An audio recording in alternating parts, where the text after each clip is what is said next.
Como é que você vê, na sua experiência, como criar essa cultura de melhoria contínua sem desgastar ou sobrecarregar a equipe? Adilson, como é que você vê?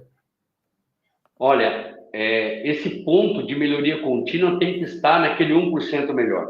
Nós comentamos há um pouco tempo atrás, falando sobre as 4 perguntas que nós temos que fazer para a melhoria contínua. Olha, eu estou falando não é só na empresa, não.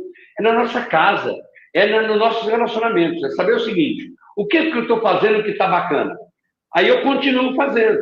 No livro Arte da Guerra, ele fala sobre o PIFOA, né? Potência, fraquezas, oportunidades e aperfeiçoamento. Nós temos que saber aquilo que a gente é bom. Né? A gente tem que saber, para melhoria contínua, você vai falar, ó, aquilo que você é bom, continua fazendo. Agora, nós temos que saber também que nós temos algumas fraquezas, algumas debilidades, e nós precisamos se acercar de pessoas melhores do que nós. Nós precisamos ter cara que conheça mais do que a gente, mas que ele não está no embate, ele não está no confronto, ele não toma decisões. E essa melhoria contínua é você trazer a pessoa e falar para ela, ó, agora, essa parte que você não tem tanta habilidade, eu vou te ajudar nisso. Essa parte que está te faltando para você ser, como o Otávio fala, um líder 360 graus, que você consiga ver todo o periférico. Tem pessoas que não conseguem. Existem pessoas que são obtusas. Por que são obtusas? Até mesmo por causa do que ele passou na outra empresa, naquela situação, ele não consegue melhorar. Ele só consegue ver uma coisa negativa, como se fosse a lei de Murphy. Só vai dar errado. Não, as coisas têm que dar certo. As coisas não é para dar errado. Esse é o que tem que parar de fazer. Tem coisas que ainda nós não fizemos que nós precisamos fazer. E tem coisas que nós estamos fazendo que está obsoleto. Tem que parar. Agora, quando a gente para com isso, é quando a gente vai Kaizen, na verdade, você está no Gemba. Chegar lá e perguntar para a pessoa como que a gente pode fazer para melhorar. E o colaborador, ele tem as respostas, eles não sabem como, mas ele sabe o quê. O como fica com a gente. A melhoria contínua é você colocar alguém que é habilidoso junto de alguém que ele mete gol. Isso é melhoria contínua. Vou dar um exemplo mais uma vez no palestra. O Zinho, que era considerado como enceradeira na década de 90, ali 94, estrategicamente foi perfeito. Segurava a bola e ele conseguia dar aquele volume, Romário metendo caixa, Bebeto metendo caixa, e não tinha como. Então, na melhoria contínua é você saber que a sua empresa ela precisa crescer. E o crescimento é inevitável. E quando você chegar no número, fala, para chegar a esse número foi difícil. Para dobrar ele é inevitável. É isso aí. Perfeito, meu caro, realmente. E como é que você vê, Fernando? Como motivar, como criar, incentivar essa cultura de melhoria contínua nas equipes? Boa pergunta. Eu vou complementar aqui, Otávio. A primeira coisa é empoderar, tá? Se você não empodera, né, a base, tá? Eles não vão participar. Então é empoderar e dar autonomia, tá? Empoderar quem faz. Obviamente que eu gosto muito do Quick Kaizen, tá? Quando a gente vai para o Kaizen, né, já é um trabalho maior, né?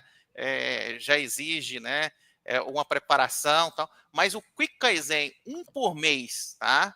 Um cartãozinho por mês, né? Não precisa de mais, tá? A gente já vai ir para um outro patamar. Primeiro, pensar com a cabeça dele, tá? Como é que a gente ganha credibilidade? O que eu tenho feito, né, no meu processo aí de gestão e de aprendizado? A primeira coisa, tá? É resolver os cartãozinhos deles e apoiar eles, tá?